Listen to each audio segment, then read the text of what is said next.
You're listening to the Straight Fire Podcast, hosted by me, Benjamin Anderson, my brother, Noah Anderson, and our good friend, Landon Averett. We hope you take this opportunity to support the podcast in whatever way possible, and we hope you enjoy this episode of the Straight Fire Podcast.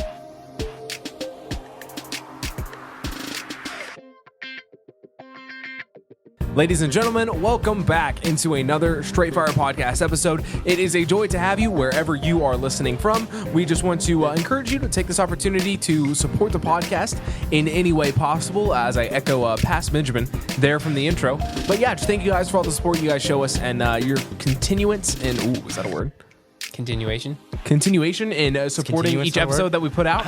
As frantic as our upload schedule is, frantically awesome, if you ask me. I just think that you should be blessed. Like, think about your favorite, music artist. Do they announce when they're going to drop a new album? No, it just appears one day.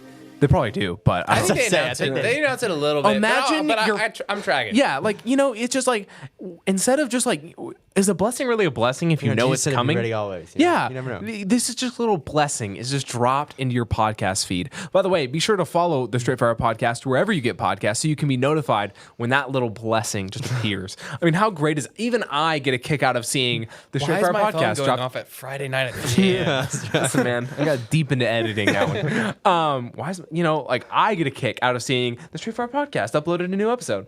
Oh, look, the title's spelled wrong. I'm still not subscribed, I don't think. What? I'm following on podcasts, but I don't know if I'm subscribed. I'm subscribed to the YouTube channel. Because I know as I scroll past my own video every time. I want to be like but I live the video. I don't have to watch it. I want to be the 1 millionth subscriber. 1 millionth is bold, considering we put out an episode every 3 weeks. I will be the 1 millionth subscriber. Hey, never mind. I am subscribed. Hey! Everyone be like Landon of the Straight Fire Podcast and subscribe to the podcast subscribe on to your own channel. YouTube. That's right. All right, with that being said, and with all the niceties out of the way. Oh, I just wanted to add really quick. Been getting a lot of good support on the podcast, especially some of the last podcasts. So have you really? Yeah. Oh man, I would love if people sent that my way. Everybody, you did great. Oh, thanks, man. Everybody, keep up the good work. Yeah. Whenever you feel like uploading. Whenever we feel like. Wait, are you talking to us? No, I'm talking to everyone. But mainly you, because you upload. Yeah, that's true. I do upload. I'm going to try to upload more. I'm on summer break, so. Famous. I feel like we heard that. Someone go pull up the podcast where he said that. I think we need to pull up every single podcast where I said, yeah, I'm going to upload more. That might be the first YouTube video on the channel is me looking at every single podcast and saying we're going to upload more. I think that's what I'm going to do. Compilation. I would say Benjamin, the compilation of Benjamin promising he's going to upload more episodes. And then it shows the upload frequency. But then you saw I post that video, and then after that, you just see video after video after video after video. By the way, send us and comment ideas of YouTube videos you would like us to make, like legitimate YouTube videos. Because not podcasts. Not podcasts. But if you have podcast topics too, we're taking those as well. Taking everything. Send us any ideas you may have. Collection is getting small, so we need more ideas. We need some more ideas. Our collection of ideas? Yes. Oh no, I've got unlimited. Good ideas. Our collection is running. We're running. It's running low. All right, we're changing the topic. I'm calling an audible. Everybody turn to Revelation. Oh man. Revelation chapter 14. What's that even about? The woman and the dragon? It's 12, I think. Hold on. I'm If it's the woman and the dragon, I'm going to stand up and cheer. Come on. Be right, Benjamin. Be right. No, it's the lamb and the 144,000. Oh, get it? 144. 12, the woman, the child, and the dragon. Yeah. Hey, guess who gets the star for this episode? Hey, one way to remember Revelation, what's in Revelation chapter 14, the first, the 144,000, right? That's the thing at the beginning. You can, I think there's some other stuff in there, but yeah. So Noah, why don't you go and read the first passage for us as we kick this podcast off? Okay, Daniel chapter 1. Everybody turn over there. All right, that is what we're going to be talking about today. Daniel chapter 1. Oh man, I was excited for Revelation. Maybe another time. Don't tease that, Landon. I'll say, do not tease that. Yeah, do not tease that. That was not a teaser. I will have to lock myself in my bedroom as I study, just crying. What does John mean? That's true. What is happening? What did the dragon do? Peter talked about that Paul wrote some things that were hard to understand. Clearly, he he had got a hold of Revelation. I'll say, I don't think Peter, I don't know. John obviously outlived all the apostles, so Peter couldn't have known, but if he did. Get to heaven. Peter, man, I got something for you to read. Check this out. Oh, man, that would be good. iPad. No, here, take this. So yeah, we're going to be reading Daniel, which Daniel also has some interesting prophecies in it.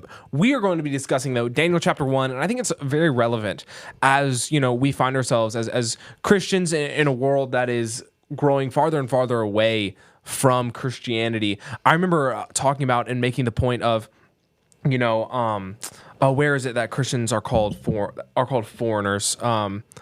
Just pilgrims passing through. I believe it's in First Peter. First Peter, where First Peter calls us, pilgrims and sojourners, right? And just think about, people in a foreign land, like you probably have never heard it on the podcast, but we went to the Philippines. Yeah, never. Yeah, they've probably never heard that. Probably never brought that up. But when we were in the Philippines, think about how much we stood out from everyone there, right? We didn't speak the language. We didn't look like the people. We were clearly foreigners. Think about how much foreigners, right, stand out. And then as we think about Peter calling Christians to be foreigners, how much we are supposed to stand out. And then we kind of transition to this idea of Daniel, how much Daniel and his friends would have stood out because of not only, if they look different, but the different customs that they had, right? And we're going to get into that as we kind of start this idea and how Daniel and his friends, even in a foreign country, even with everything being taken away from them, still holding fast to the values that God had set for his people.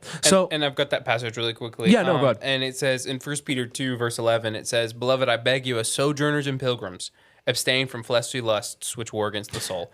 Yeah, and just think about how much that applies to Daniel as he tries to, separate himself as a sojourner from the people of Babylon. So with that being said, do you all have anything you want to say before we start the podcast, or we started the podcast before we start reading the passage? Yeah, before we start. Thanks, Landon. Before we start reading, or so we're going to get into it. All right.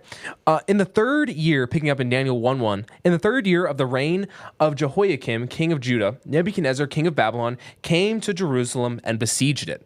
And the Lord gave Jehoiakim, king of Judah, into his hand, with some of the articles of the house of God, which he carried into the land of Shinar to the house of his God. And he brought the articles into the treasure house of his God. The king instructed Ashpenaz, the master of his eunuchs, to bring some of the children of Israel and some of the king's descendants and some of the nobles, young men in whom there were no blemish, but good-looking, gifted in all wisdom, possessing knowledge and quick to understand, who had the ability to serve the king in the king's palace, and whom they might teach the language and the literature of the Chaldeans. So just real quickly before we get into it, I would just like to say, if America was taken, if we were taken away into captivity, and the king needed to set aside some good-looking men who understood, who had good understanding of things. I see the qualifications right here in this room. Oh, brother. I'm kidding. Someone must have just walked in the room. Yeah, I was like, no, I'm kidding. I just, first off, what an honor to be chosen. But secondly, what a horror to be chosen, right? Think about, Daniel, and now he can't even live with the people he came with, but he has to live his life in constant service to this king whom he just captured and besieged and captured his city. Think about how, perhaps Daniel just felt lucky to, have food and to have shelter in this time. But think about how hard that would have been for Daniel as he not only leaves everything he's known, but is specifically chosen, hey, we're going to indoctrinate you with the teachings of the Chaldeans, right? What a hard life. And, Daniel couldn't have been very old.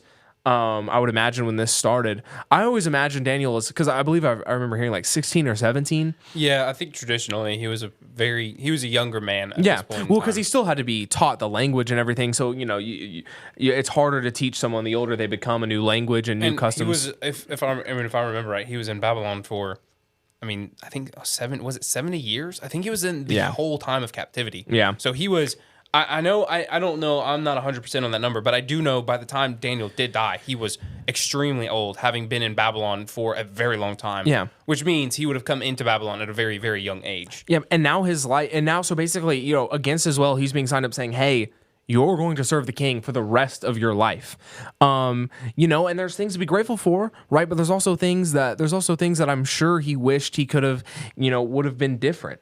And so we get into this idea of Daniel has these gifts, right? And y'all just comment when I guess y'all just think of what you want to say after this quick thought. But Daniel had these gifts, he had these abilities, and later we're going to read that he used them to point back to God, right? Not to serve himself. What do y'all think of this passage so far? I think it's always fascinating to me to look at how young the king picked out good men, knowing, right, that if you really want people who are going to serve you well, train them when they're young. And I know that's probably not the main point and focus of this passage, but it is very interesting to note how young Daniel is when he does make all of these decisions that he's about to make. And he had gone through some serious life changes. I mean, he had lost his friends and family, right? Whether they had been killed in the siege, whether they had been left behind in Babylon. Either way, he's not seeing them again. Or were left behind in Israel and Judah. But either way, he's not seeing them again. Right, he probably would never. I mean, based on all the records that we have, he probably never saw his family again. Right, even if they were in Babylon, Daniel spent all his time in service to the king. He would never start his own family. He would never know the joy of starting his own family or doing anything in relation to that. Right, Daniel's sole purpose in this country was to serve this foreign king. Right, and we see how difficult that must have been for him. I don't think we as Americans, hopefully, can ever fully understand what a challenge this must have been. So I think when we look through the challenges of Daniel's life, you have to premise that, hey, these challenges are difficult to overcome on their own, but the stuff that he is already overcoming is so much greater than anything that we can imagine, right? So it just goes to show that Daniel had such a trust in God. I mean, he had nothing else. Yeah. He had no family to trust in. He had no future family to trust in. He had his friends there, but what could they do against the king? Right? So Daniel really started from nothing. And that was the goal of the king. The goal of the king was to completely break Daniel down, to strip away all of his identity, everything that made this Jewish man Daniel, right? Everything that made Daniel, take all of that away and simply repurpose him for complete service for the king. And Daniel refused to bow down. He refused to give in to that. And I think one of the lessons for us is that's exactly what the world is going to do. They're going to try to strip you completely of your identity, to push you away from everything that you know and are familiar with, and force you to make wrong decisions, right? But when that time comes, we have to follow the example of Daniel, because it is going to happen. Yeah, I agree. Landon, would you add to that? You know, there's a lot of passages in Daniel that show how unwise Nebuchadnezzar was in certain areas. Passages like this show the flip side of that and some of the smartest decisions he made.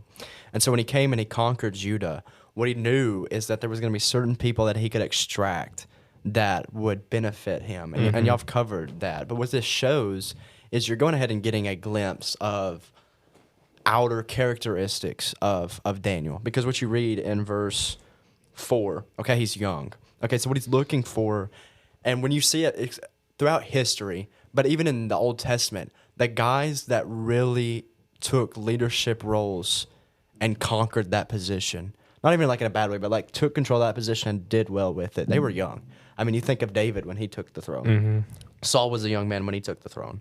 Solomon, at his peak, was the young man. He got worse as he got older. You think of guys like Hezekiah. All of these guys were young guys that took the throne. You come into rather recent history, Alexander the Great. I mean, that was a young guy that conquered the world.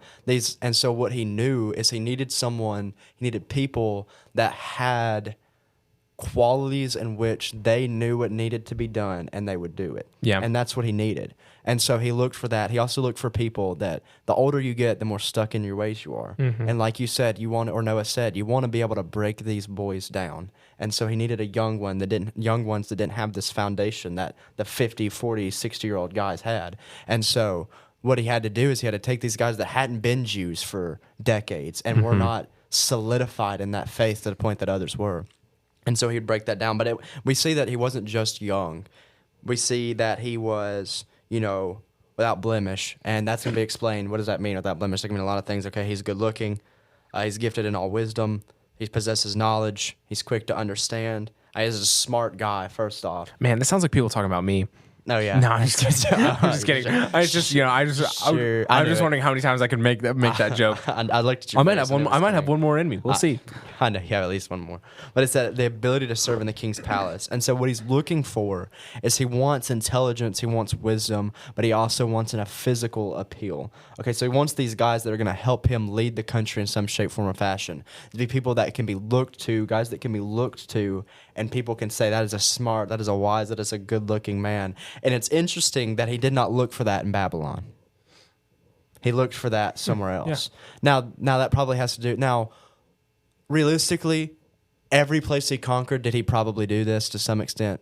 Probably. So we're not going to say that it was just that he was looking at the people in Judah and like, man, these are the best guys that you're ever going to see. But there was something that he could look at Judah and say, I can find these guys in Judah. And what you find is that it's David, or Daniel rather. The only other thing that I want to say, and then we move on, is this kind of reminds me of the opposite effect of what happened with Jonah. So you have God tell Jonah, and we've talked about Jonah before on this podcast, I want you to go to Assyria and I want you to preach these people repentance or I'm going to wipe them out. Okay, we talk about why did Jonah struggle with that?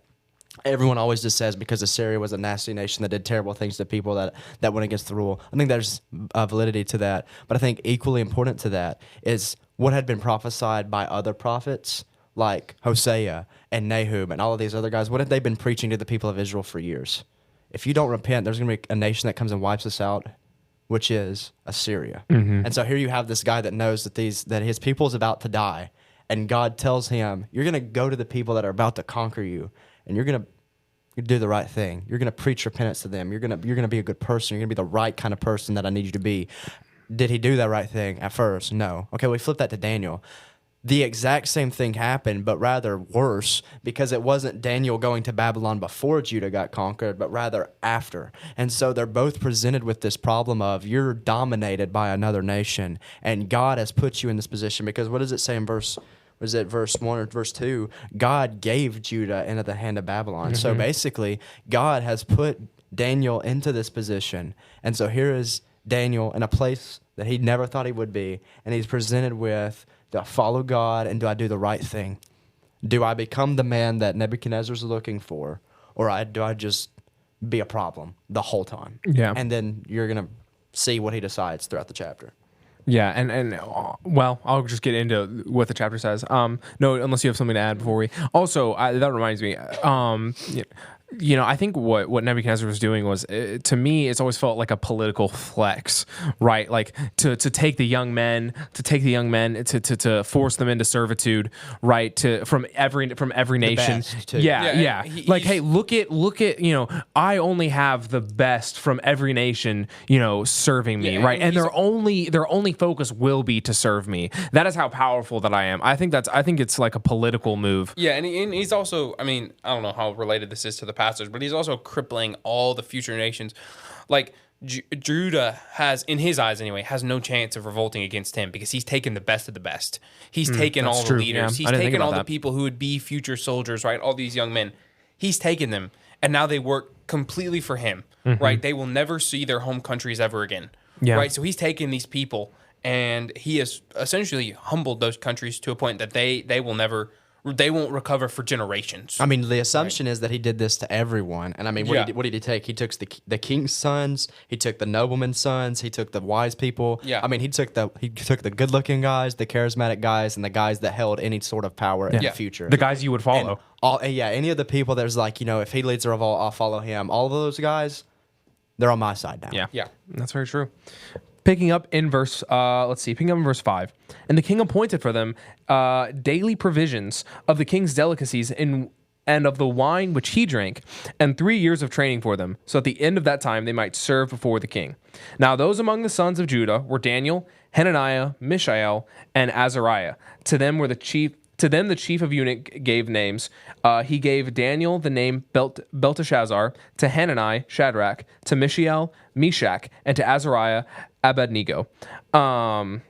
Abednego. It's always said Abednego, but It's not that I remember realizing It's- that. It's it's not like A-E- Abednego. It's it's Abednego. Abednego. Abednego. Abednego. You know what I think is also equally funny Abednego. to that? Abednego. The fact that we called those three guys by their Babylonian name, but we kept Daniel as his. I was listening to a lesson, and the preacher was like, "Don't you think don't you think Shadrach, Meshach? Don't you think? Let's see. Don't you think Hananiah, Mishael, and Azariah would have liked to have been known by their Judean names? Hey, Landon, we're gonna refer to you by the name you got captured by, not your given name for all of history. Yeah, You're just this guy. That's it, man. Yeah, you're right. I haven't. Which I guess that identity, not like the heart wasn't lost, but Yeah. that identity Hey, probably Landon, was. you remember when you like got forced into prison and they give you that jail number, like 0996? Yeah, that's what we're gonna call you now. Not Landon, but Part of it also it's the book of Daniel, right? It's not the book of You mean Shadrach. the book of Belteshazzar? Yeah, not the book of Shadrach, Meshach, and Abednego. that'd be really So- weird. That'd be really weird. Could you to imagine read. getting up to preach a sermon? Now open your Bibles to Belteshazzar chapter. But I mean, if it verse had been that, 21. you'd probably man calling that book Daniel would be really weird too. Yeah, that's true. Yeah, I guess probably just to preserve the Jewish name. It was one of Yeah. the books of prophecy, all that stuff. And nobody's gonna name their kid Belteshazzar. I might. Oh, okay. No, never mind. No, I don't think that'll fly. You don't Okay. think that'll fly? We're all gonna try and use their Jewish names the rest of the podcast. Okay, let's see. We have. Hananiah, Mishael. Well, this is- I think this is the only time they're gonna be mentioned, yeah. The rest of it's But about we're Daniel. gonna, but we're gonna talk about them and mention them, Okay, and so we're gonna use it. Look at the Hananiah, Mishael, and Azariah. I can do that. We're gonna lock it. Okay, yeah. Hananiah, Mishael, and Azariah. I guarantee you, I'll can break we it can first. we go ahead and read? I think you read through verse 7. You want to go ahead and read through verse 10? Yes, but Daniel purposed in his heart he would not defile himself with the portion of the king's delicacies, nor with the wine which he drank. Therefore he requested of the chief of the eunuchs that he might not defile himself. Now God had brought Daniel into favor and goodwill of the chief of the eunuchs, and the chief of the eunuchs said to Daniel, I fear the Lord King who has appointed your food and drink. For why should he see your faces looking worse than the young men who are your age? Then you would endanger my head before the king. So I guess looking back over what we read, right, we've determined that we are going to talk about Hananiah, Mishael, and Azariah with their Jewish names. But then this kind of the crux of this passage, right? Daniel purposing in his heart to not be defiled by the food that the king would eat. Do y'all have any idea of like what the king would have been eating? I assume obviously food that was unclean for the Jews. Yeah, probably unclean food.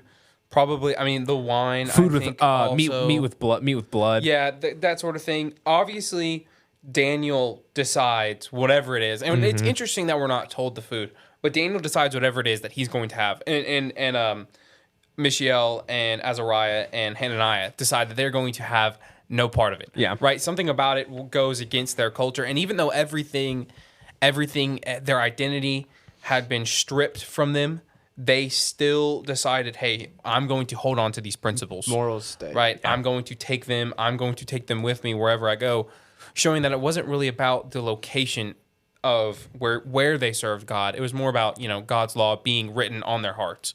Right, because that's always what was commanded in Deuteronomy and Exodus and Leviticus. Right, God said, hey, write my law on your hearts. There you go. Right.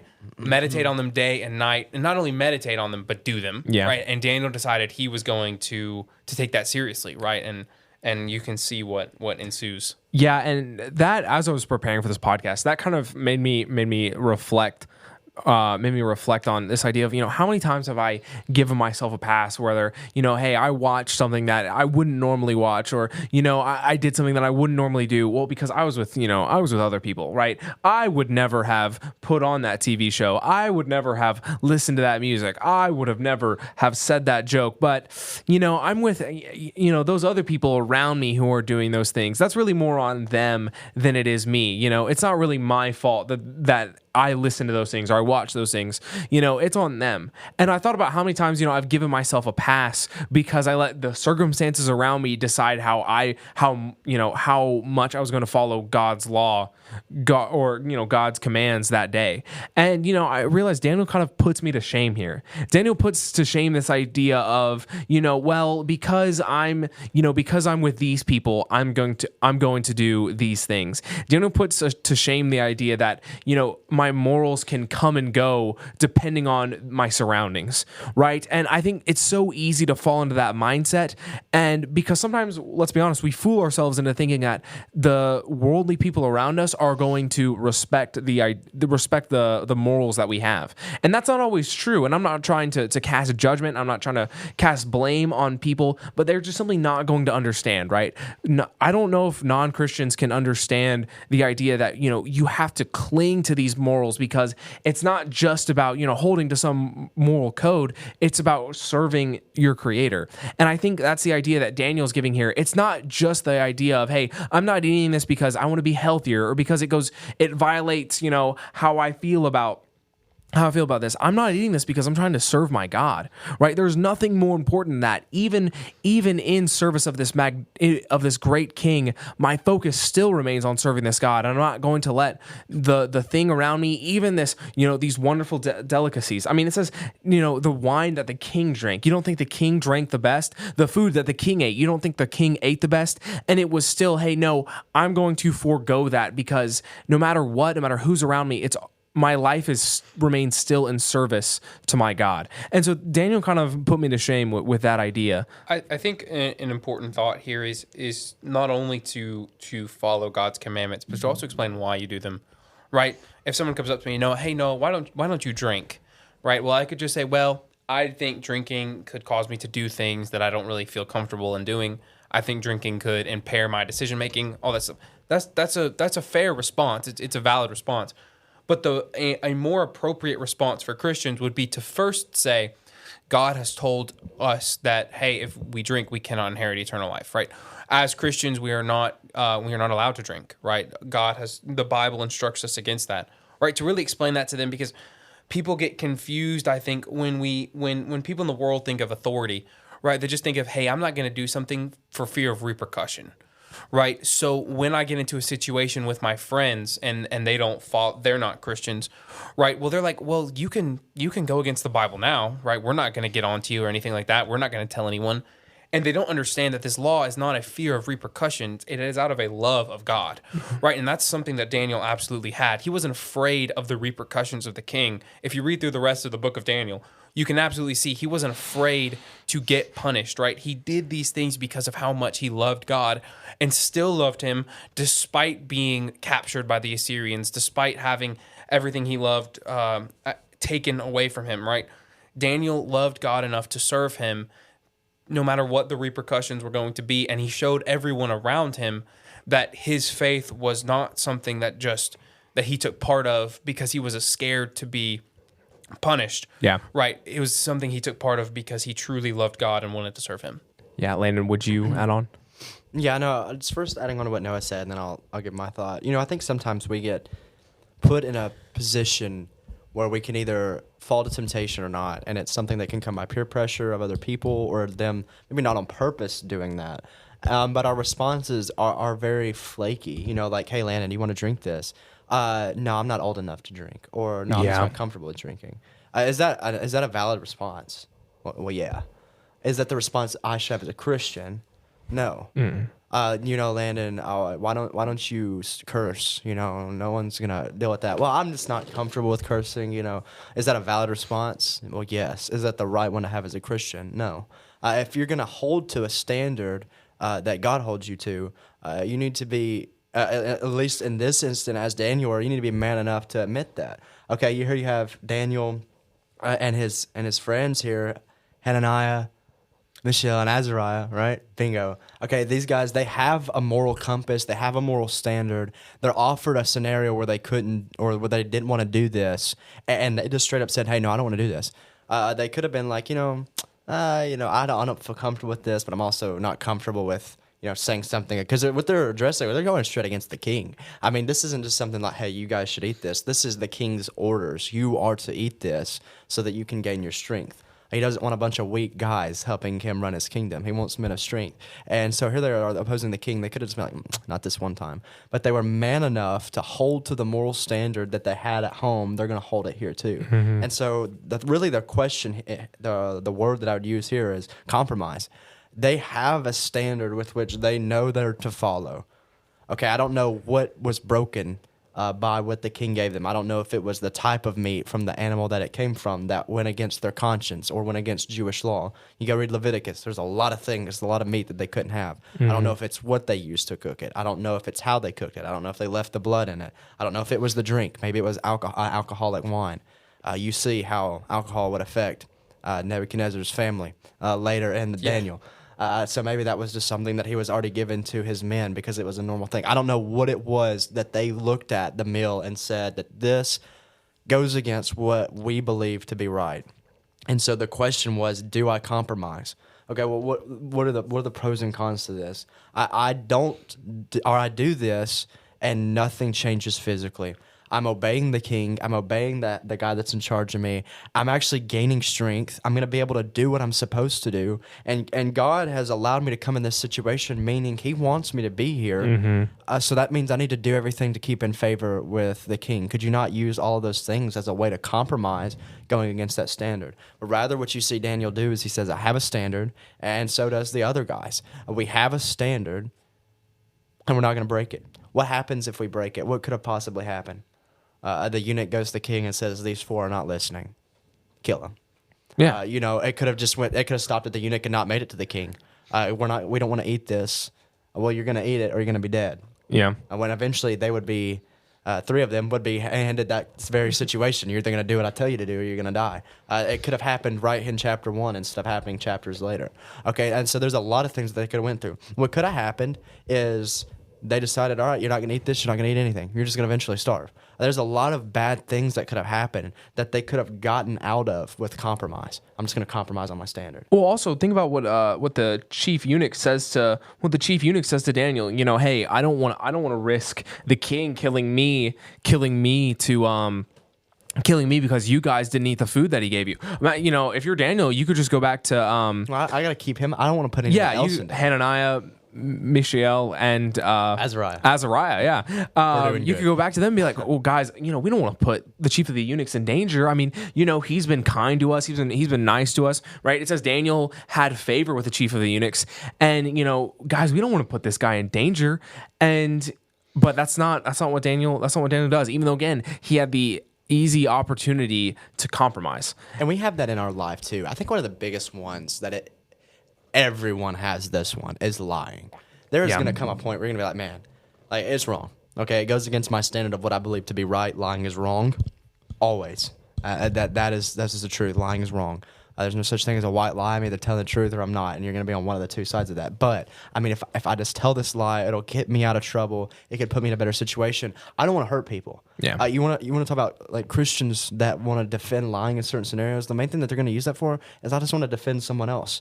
Here you have Daniel rather. I'm gonna keep saying that, aren't I? Yeah, Daniel rather. Landon can say, Mishael, Azariah, and cannot say Daniel. The other one. Oh no, Hananiah. But he's gonna call Daniel David. And he could have said, I want to defend this guy. This would just be better. I'm gonna compromise here, and I'll fix it later. But you don't see that because when you compromise once, what happens is it'll be easier to compromise later. I don't know what it was that he's coming on. If it was drinking an alcoholic beverage, I do it this one time. I mean, God knows that I'm doing this for the betterment of me, these guys, for the eunuch. But that's not what he said. He said, this is what I know I need to do, and I don't care how it affects anything physically. Spiritually is what matters. And I think that's one of the hardest things for me to, I don't want to say admit, but to teach is, we talk about selfishness, and it is always wrong. The only thing that you can take that term and put it with and it be true is there should be nothing that you wouldn't do to protect your soul. That is the most important. And so in that sense, you should be very selfish when it comes to your soul. Yeah. That's it. And so above all else, you protect your soul above anyone else. And you have to do that because if you can't protect your soul, how are you to protect anyone else's? And Daniel, I said it right, and Daniel understood that I have to keep myself in the right relationship with God to change anything else.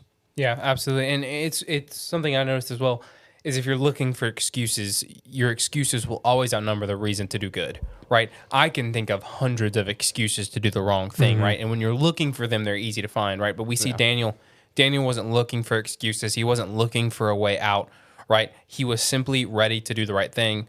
He didn't consider, obviously we don't know everything that Daniel was going through, but we know he did do the right thing, right? And it looks like Daniel Daniel, I'm sure Daniel had a long talk with himself on the way to Babylon when he got to the king's palace. Hey, we're going to do the right thing here no matter what. Yeah. Right. And they were faced with this first test, and we see that they decided, hey, even at the risk of our own lives, even at the risk of someone else's life, they were going to follow the code, which is a bold way to start, because they had nothing. They had no rights. Don't picture yourself Daniel, this older man who was very wise, who had worked his way up in favor with the king. Daniel had nothing.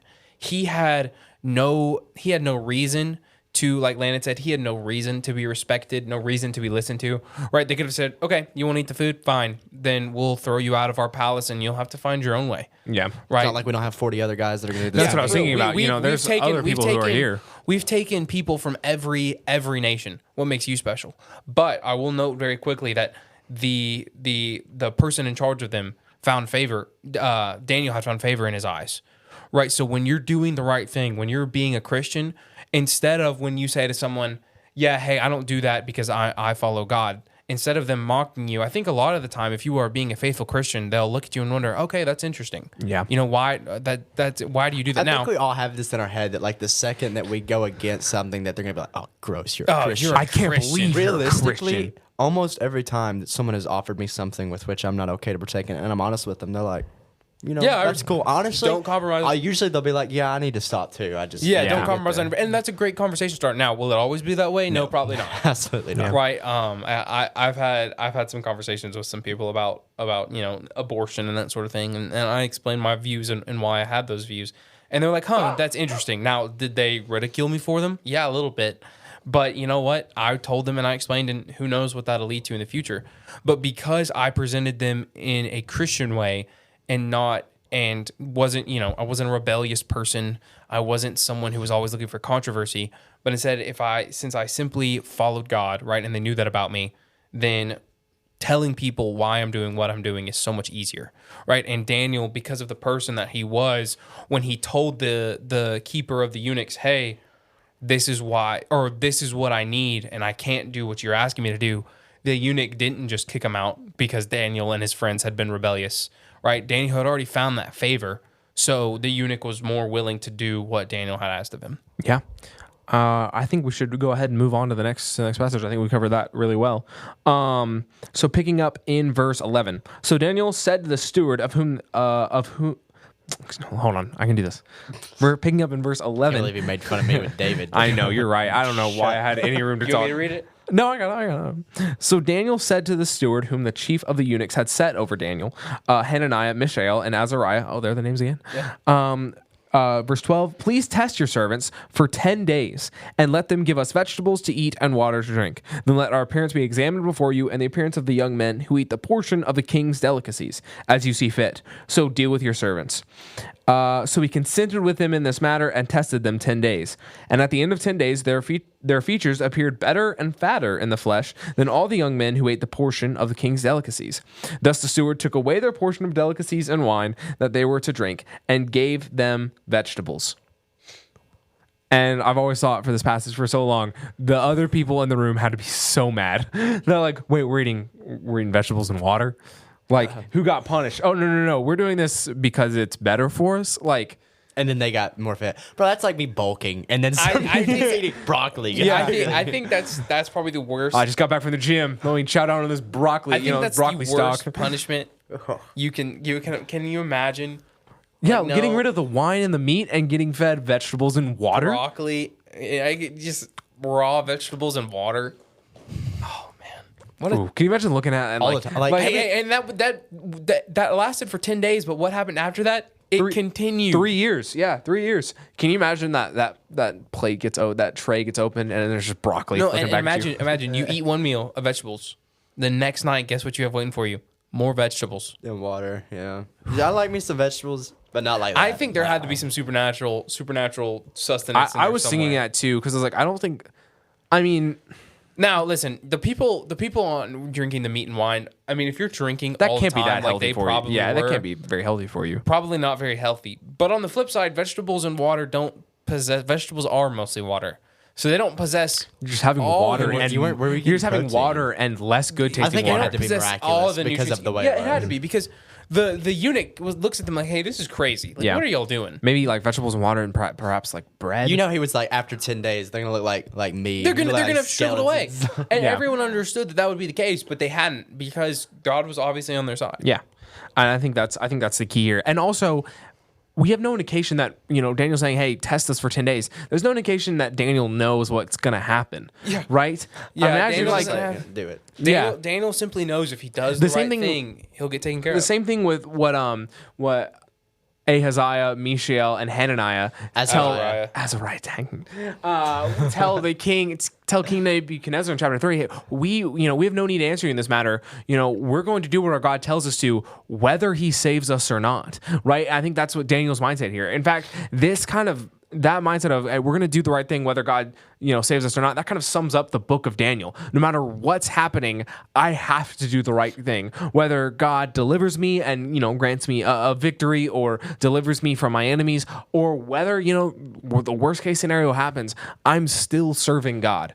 Well, and you see this Daniel is almost a book of flip sides, right? You see Daniel, it works out surprisingly well for Daniel and Shadrach, Meshach, and Abednego, Azariah, Hananiah, and Mishael. Wow. Yeah, very good. Because Better than I've done. because God is on their side, and what an example they are to be taken away from their homeland and still serve God.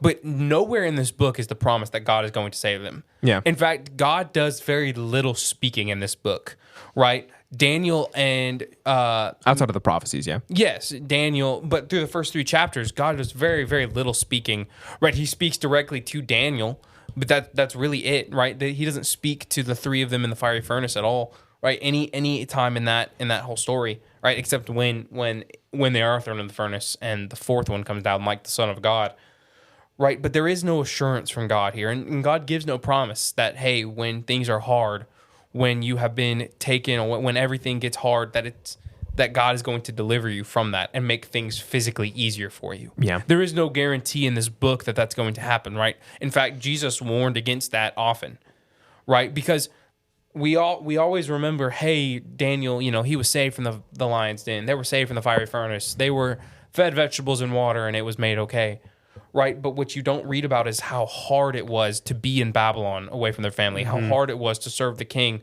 right? All that they had already come through, right? And that God was able to continue to give them carry them through such hard times because they had already made the decision that they were going to serve God first.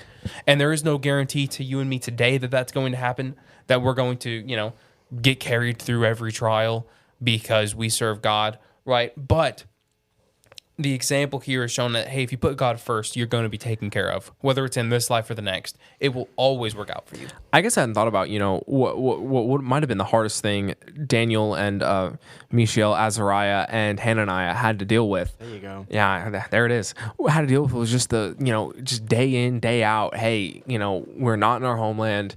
We're so far, and I know we keep going back to this, but it just keeps like dawning on me, like this idea of like every single day, I'm far from my homeland. I don't get to worship my God the way I want to. I don't get to have a family to comfort me. I don't get to be with, all of the people that I grew up with loving. And you don't realize like, day in, day out, how hard that would be. And, especially as those days stack up and then, hey, we get to the point where we have to bow down to this golden statue, right? After years of serving the king faithfully and trying to uphold everything God does, now we have this challenge in front of us. Like, how, let's just, you wonder if they had this idea in their head of, hey, let's just call it. Right? Like I'm done, I'm done taking the ridicule from the other people. I'm done trying to hold on to these rules that this God has left me. Let's just call it. And you wonder, because day in, day out, as we go throughout our lives, and as we go through the valleys of life that life brings, you wonder if it's like, man, maybe I should just call it, right? This temptation that I've been putting off, or this commitment to God that I keep trying to have, and this dedication to the Christians in the church that I keep trying to have. Maybe I should just call it, And so we look at these people and we see the highlights of their lives. We see the best moments. We see God delivering them through these, huge trials, these trials that, we continue to tell stories about, these trials that, from the very moment that a child is born, right? What are the stories that they're gonna know? David and Goliath, Daniel in the lion's den, right? These. Sorry, your eyebrows. No, I was waiting for you to say the names in the fiery furnace. No, these people who got thrown into the fiery furnace, these trials that we read about and these great victories, but you don't read about the day in and day out how hard that would have been. And that's, I guess, what, I think about the most is as I go through life, it's not these great trials and these major victories. It's just day in, day out doing the right thing and how hard that can be sometimes. And I think that's the lesson that I take away is in the good times and in the times that, the times that not life defining, but in the times that people are going to talk about the most, those are hard, but day in, day out might be just as hard. What made these four men able to have the great moments that we see here was their dedication to God, not in those moments, but every single day. Yeah. Right. I love something I thought about as I've gotten older is, so many people say they're willing to die for God, but so little people are willing to live for him. Yeah. Right. Every day to choose. They'll say, I'll die for God. But when you look at their life, there's really no evidence of them living for God. Right. They're not willing to put the little distractions, the little sins aside. Right. And if you can't do the little things, then you have no right to say that we're going to do the big things. Mm-hmm. Right. And I think Daniel and Shadrach and Meshach and Abednego, their Babylonian names, if you'll forgive me. Azariah, Mishael, and Hananiah. Thank you. I think when you see those four people, right, the reason that they were able to have these great displays of faith was the little ones they showed all along the way. Yeah. Right. And I hope that, and I think sometimes we get too wrapped up in the big moments, like you said, in these life-defining moments of faith. Right. But if you haven't been faithful in the little things, then God has no reason to deliver you when times get hard. Right, I can't call out to God and say, God, deliver me through this really hard time if I haven't been faithful to Him every single day. Right, so I think it's something to remember and look at Daniel as an example of as we go throughout our regular lives. Landon, can I read these last few verses and then can you close us out, please? That's great because I was about to say I had a comment and I forgot what it was. So I'm sorry. No, it was like a long time ago. Like it was like right when we read the verses. I was like, hey, no, that'd be good to say. Now. So yeah, let's just move on. All right, we're picking up in verse 18. Now, the end of the days, when the king had said that they should be brought in, the chief of the eunuchs brought them in before Nebuchadnezzar. Then the king interviewed them, and among them all, none was found like Daniel, Hananiah, Mishael, and Azariah. Therefore, they served before the king. And in all matters of wisdom and understanding about which the king examined them, he found them 10 times better than all of the magicians and astrologers who were in all of his realm. Thus Daniel continued until the first year of King Cyrus. And, I guess I never thought about that. King Cyrus, that was, again, like you said, like 70 years away. King Cyrus wasn't even king of the Chaldeans. He was king of the... He was king of the Medes and the Persians. Yeah, the Medes and Persians. Daniel served until a whole other empire came in and took Babylon. Wiped out Babylon. Yeah. And then talked to them. Yeah, and then he served them. Yeah. You had to be a smart guy because, like, when you read about like guys conquer lands, it's like anybody that had any kind of position, dead. They killed. I don't know how he knew to save Daniel. I don't know if it was just he had heard word of about mouth. it. You think like, hey, there's Surely. this, Surely. this astrologer. Hey, don't. Yeah, there's like, this wise guy. You kind of wonder if King Cyrus is coming in, not kill him. or when King Darius. Because King Cyrus wasn't even the first king that came in. King Darius was the first king that came in. I think King Cyrus was the king, and Darius was set up as a. Oh man, we're getting into a lot here at the end of the podcast, but I'm pretty sure Darius was not the king, but under the king. Yeah, okay. He was kind of like the guy holding the throne, if you will. Okay, the guy in the chair. Yeah, no, that's not how that phrase. Never mind. But anyway, like this idea of technically Daniel was like the guy in the chair. He was. You wonder though if like King Cyrus is coming in, like hey, y'all go through the palace, whatever. I mean, you kill the king. Do not, but sons. Don't touch Daniel. You don't. Touch them. There's something about Daniel, and think about like when a head coach in football gets fired, right? What happens? Well, a lot of his staff goes, except the really good ones. Right, you keep why do you keep the really good like coordinators on your team? You're the Baltimore Ravens. Ooh, a little Ravens fan. Yeah, wow. Sorry. Yeah, well, hey, Well, I don't want to get into the NFL on the podcast, but you know, why do you keep them? Well, because I mean, they're really good at what they do, and they've proven themselves over and over again. Landon, stop giving me that sad look. Why would you keep Daniel? Because he has proven himself, and over again, you know, he's proven that he is so wise, right? And even now, before all of this happens, he is 10 times wiser than the magicians and the astrologers who had come before them. And so what an example Daniel is, and what a lesson Daniel is. Landon, would you wrap up the podcast for us, please? I want to close it by kind of giving this ending through I think 4 people's perspectives. I want to start with this head eunuch. Okay, he's a guy whose literal job was to take these guys. I'm sure a lot of them were rebellious and angry and mean and had spite towards him because of what he was about to be involved in the process of breaking down who they were.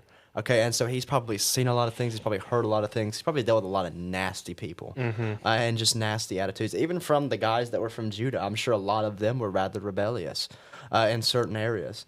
Maybe not as much as one might think because they were scared of dying. But I'm sure he dealt with some things. He saw a lot of things. And what he saw at the end of the day was these 4 guys.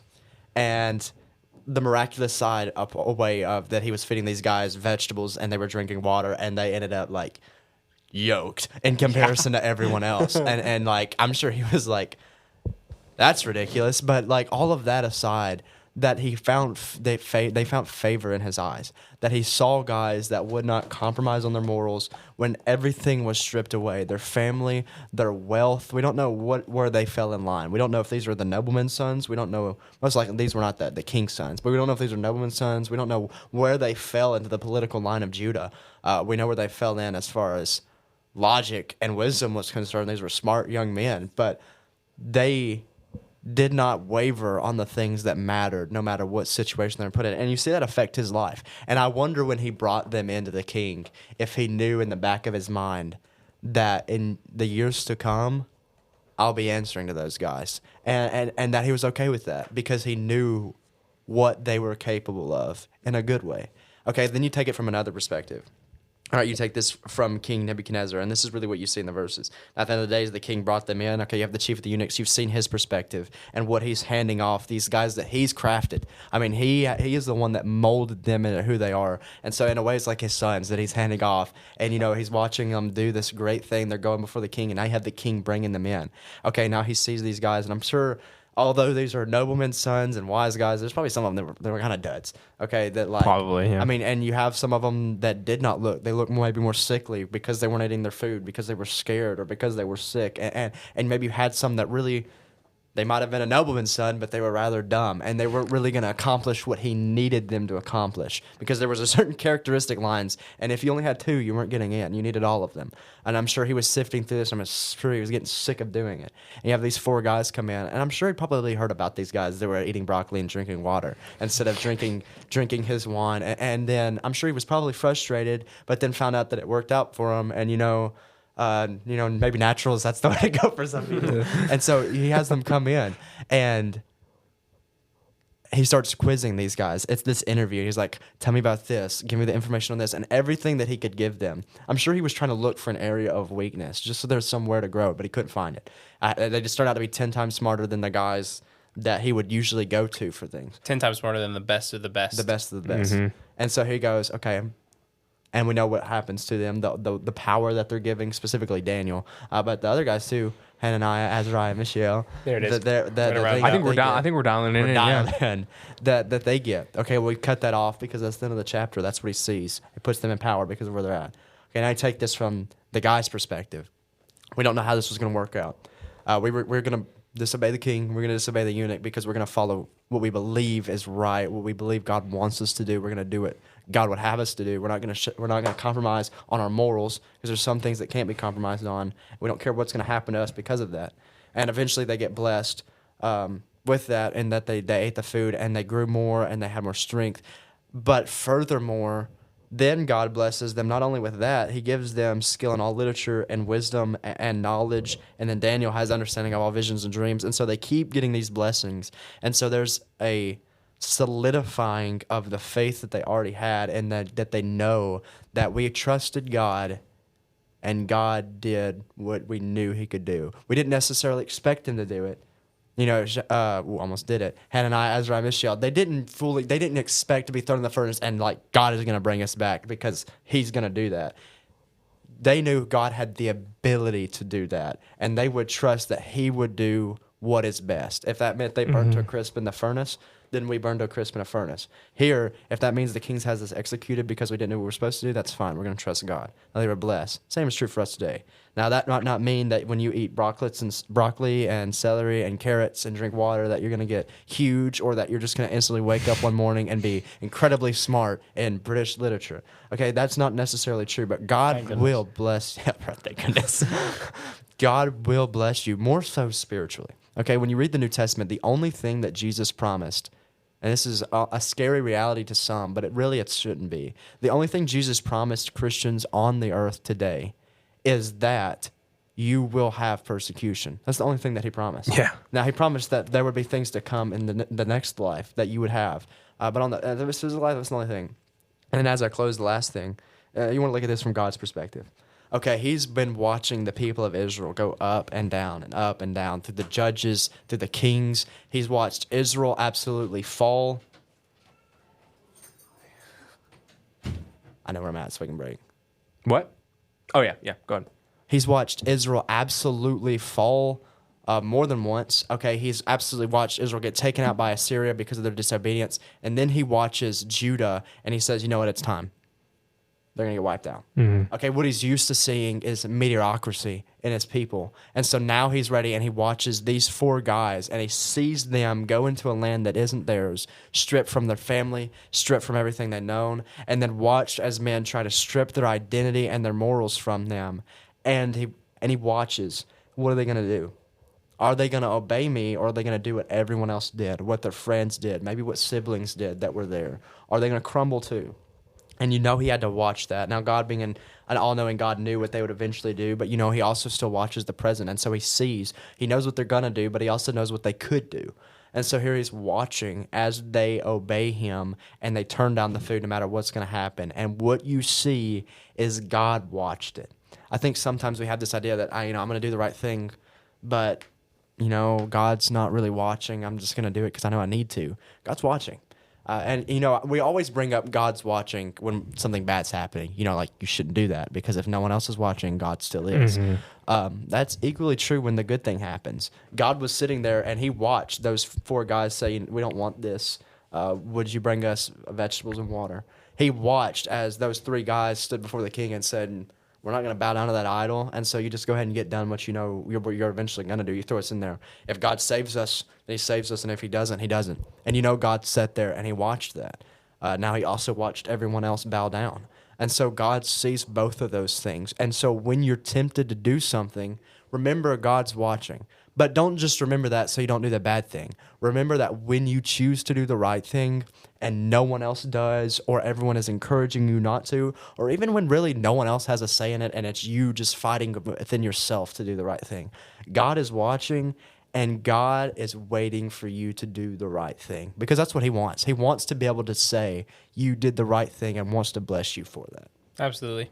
I agree. And what else can I add? We want to thank you guys for listening to this podcast about Daniel and Hananiah, Mishael, and Azariah. Look at us. I think I have it dialed in now. And now I can judgmentally look down my nose at people. Oh, you called them. Shadrach, Meshach, and Abednego. Well, no, I'm just kidding.